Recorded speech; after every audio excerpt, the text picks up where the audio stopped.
Hello guys, ഇന്ന് ജോലി സംബന്ധമായ കാര്യത്തിന് വേണ്ടി ഞാൻ ആലപ്പുഴയ്ക്ക് വരുന്നു. ഞാൻ ആലപ്പുഴയൊന്നും അധികം അങ്ങനെ പോയിട്ടില്ല. ഇവിടെ ഈ ഒരു ജോലിയുമായിട്ട് ബന്ധപ്പെട്ട കാര്യങ്ങൾക്കൊക്കെ ഇറങ്ങിയപ്പോഴാണ് ആലപ്പുഴയ്ക്കൊക്കെ പോകാൻ കുറച്ച് അവസരങ്ങൾ കിട്ടിയിട്ടുള്ളത്. വളരെ രസമാണ് കേട്ടോ ഈ എസ് സി റോഡ് വഴിയുള്ള യാത്ര. ഇതാണ് കേട്ടോ ഗൈസ് നമ്മുടെ കരിമടി എന്ന് പറയുന്ന സ്ഥലം. ഇവിടെ ഒരു അമ്പലമുണ്ട്. ഈ അമ്പലത്തിൽ ഒരു അത്ഭുത പ്രതിഭാസം നടക്കുന്നുണ്ടെന്ന് ഞാൻ കേട്ടിട്ടുണ്ട്. ഈ അമ്പലമല്ല, ഇതിന് തൊട്ടപ്പുറത്തൊരു അമ്പലം. ഇത് സംഭവിക്കുന്നത് എന്താണെന്ന് വെച്ച് കഴിഞ്ഞാൽ അവിടെ ഈ അമ്പലത്തിലെ ഫ്രണ്ടിലത്തെ കുത്തുവിളക്ക് തന്നെത്താൻ സ്ഥാനം മാറിപ്പോകുന്നു എന്നൊരു സംഭവം കേട്ടിട്ടുണ്ട്. ഇപ്പം നമ്മൾ പോകുന്നത് അമ്പലപ്പുഴയ്ക്കാണ്. അമ്പലത്തിൽ എനിക്കൊന്ന് കയറണമെന്ന് ആഗ്രഹമുണ്ട്. അപ്പം അതൊരു പോകുമ്പോൾ ജസ്റ്റ് ഒന്ന് കയറി കാണാം എന്ന് കരുതിയിട്ടുണ്ട്. ഈ കാണുന്ന അമ്പലമാണ് കേട്ടോ ഞാൻ ഇച്ചിരി മുമ്പ് പറഞ്ഞത്. അവിടെ ഇറങ്ങാൻ നിന്നില്ല.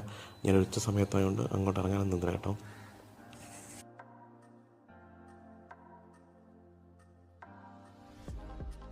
അങ്ങനെ നമ്മൾ അമ്പലപ്പുഴ അമ്പലത്തിന് ഫ്രണ്ടിൽ വന്നിട്ടുണ്ട് കേട്ടോ. ഇത് ഏകദേശം ഒരു മണി സമയത്താണ് ഇവിടെ വന്നത്. അത്യാവശ്യം തിരക്കൊക്കെ ഉണ്ടായിരുന്നു. പിന്നെ മണ്ഡലമാസമൊക്കെ ആയതുകൊണ്ട് തന്നെ അയ്യപ്പന്മാരും കുറേ ആൾക്കാരും ഒക്കെ ഒത്തിരി വിസിറ്റേഴ്സൊക്കെ ഉണ്ടായിരുന്നു. ഞാൻ ഫസ്റ്റ് ടൈമാണ് കേട്ടോ, ഞാൻ കേട്ടിട്ടുള്ളതല്ലാതെ ആദ്യമായിട്ടാണ് ഞാൻ ഈ അമ്പലത്തിൽ വരുന്നത്.